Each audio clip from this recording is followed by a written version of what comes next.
Good morning, good afternoon, good evening. This is Alan Burgos from the hashtag Walk with Lunch channel. Welcome and welcome back to our channel. Guys, if you are not yet subscribed to our channel, please do it so now so that you can be a part of this growing family. Officially, we are now 8,642 subscribers, guys. Konti na lang, magna 9,000 subscribers na tayo. Maraming salamat sa inyong lahat. Mahal na mahal ko po kayo. I love you all. Sana po ay lagi tayong mag-iingat, lalong-lalo na sa mga panahon ngayon. Okay, sige. Ang pag-usapan po natin today ay yung kay Yorme Isko Moreno pa rin ng Maynila.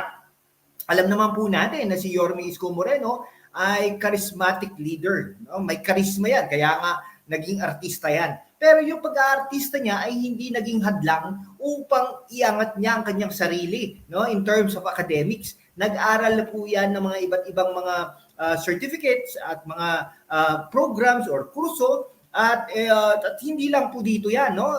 Nag-aral din po yan sa ibang bansa ng mga certifications, ng mga certificates, ng mga iba't ibang mga programa tungkol sa public administration, nag-abuga siya pa yan, at talagang in-expose niya ang kanyang sarili. Kaya nga naman, recently, nung nagkaroon sila ng world tour ng Sparkle sa GMA, ay talaga namang nung na-meet niya si Prime Minister Tradu ba yun? No? Ay talaga namang hindi lumabas sa kanya pagka-politiko niya at saka ang pagka-public servant niya. Hindi po siya hindi po siya talagang nawala ng kumpiyansa sa sarili at talagang iniangat naman niya ang sarili niya. No? Something like that. No? Now, nung mayor po siya ng Maynila, aminin na po natin, no? Isa siya sa mga pinakamagaling siguro na naging mayor, no? Nalinis niya at out of this world. Parang Duterte ang style, kumbaga, no? Nalinis niya ang Maynila ng mabilis at natulungan niya ang kanyang mga constituents at talaga namang kaaya-ayang tignan ang Maynila noon, no? Ang mga programa niya at hands-on siya. Umiikot siya sa kanyang mga constituents, no? Nakasasakyan siya, no? Hindi alam ng mga kababayan niya na nag-iikot na lang siya at maririnig na lang ang kanyang boses at sinasaway sila, no? Mabait si Yorme, pero kung ito ay nagagalit naman kunwari sa kalinisan ay talaga namang mayayari ka sa kanya, no? Kung mga kotong-kotong na yan ay mayayari ka rin sa kanya, okay? Ganun po ang estilo niya, no? Lumalabas po siya, hindi po siya pang-opisina lang, no? Hindi po lang po siya nag-aano diyan na nag-i-aircon. Minsan nga po naglalakad diyan papuntang SM, bumibili ng Starbucks, di ba? O minsan nagpapa-deliver, etc. No? Naglalakad po yan mula opisina na niya hanggang Liwasang Bonifacio. Tinitignan niya, nilinis niya yan. No? Nung Kapaskuhan, nagliwanag ang Maynila. No? Nagkaroon ng ilaw ang Taft Avenue, Pedro Hill, nalinis niya yung mga yan. No? Kung bumahaman,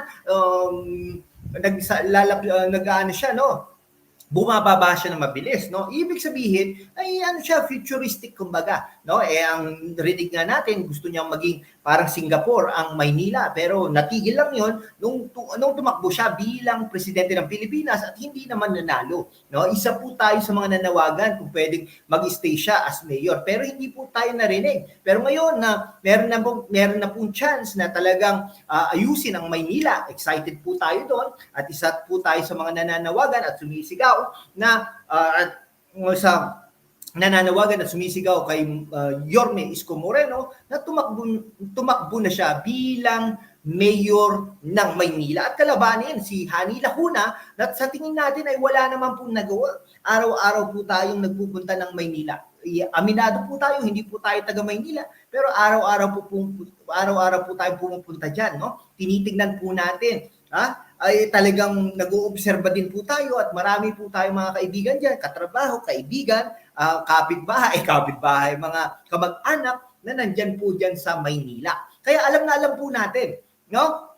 Kulang na nga lang po dyan ay magparehistro ako at tumira ako dyan sa Maynila. Pero nakikita po natin ang difference ni Isko Moreno at kay Hani Lacuna. Ngayon, no, dahil po sinabi natin yan na sigurado na itong mananalo kung talaga hindi man lang itong dadayain, ay nakita natin na unti-unti na pong kinakabahan ang kampo ni Mayora Hani Lacuna, no?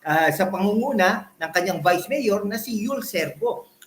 Kasi po dyan sa konseho, marami na rin pong lumipat at kakampi talaga si Yorme Isko Moreno at mga taga Maynila na inappointaran ng Hani Lacuna ay unti-unti na rin nag-aaklas at lumilipat ng kampo natutunugan ni Mayor kaya pinagtatatanggal ito, no? Ganun po ang katotohanan doon. Kaya unti-unti na pong kinakabahan. Diyan nga po sa konseho ng Maynila ay talaga namang unti-unti nang tinatanggalan ng mga komite. Tinatanggalan ng mga komite ang mga konsihala at mga konsihal dyan sa konseho ng Maynila sa pangunguna ni Yul Servo. Okay? Balita ko, mga kapitan, mga kagawad ay tinatanggalan na rin ng mga budget at yung mga hindi kumakampi sa kanya, no? At ang mga lugar na katulad ng Matundo ay talagang hindi na talaga mini-maintain ang kanilang mga benepisyo, something like that, no? Talagang unti-unti na po. Ikumpara niyo po ang lugar ng Maynila ngayon in comparison in the past, no? Yung mga eskwelahan naman na yan, sino po ba nagpagawa niyan, di ba? Si Yorme Isko Moreno. Ang mga condominium, no? Mga condominium ng mga mahihirap, no, na ating mga kababayan at kaibigan diyan sa Maynila, sino po ba nag-isip at nagpatayo niyan? Hindi po ba si Yorme Isko Moreno? Sino po ba nagpatayo ng world-class na hospital, mga hospitals and centers, hindi po ba si Yorme Isko Moreno? Sino po ba nagpatayo ng world-class Manila Zoo at libre ang pumunta dyan? Hindi po ba si Yorme Isko Moreno? No? Yung mga fountains diyan, mga parke, Arroceros Park, pinaganda, hindi binigay, no? Ang Arroceros Park, etc. No? Sino po ba nagpailaw ng iba't ibang mga lugar, no? Diyan sa City Hall complex or compound, sino po ba ang nagpalinis at nagpaayos diyan, no? Ngayon ay unti-unti na namang bumabaho o pwede na natin sabihin mabaho na talaga ang Maynila at hindi maganda, no?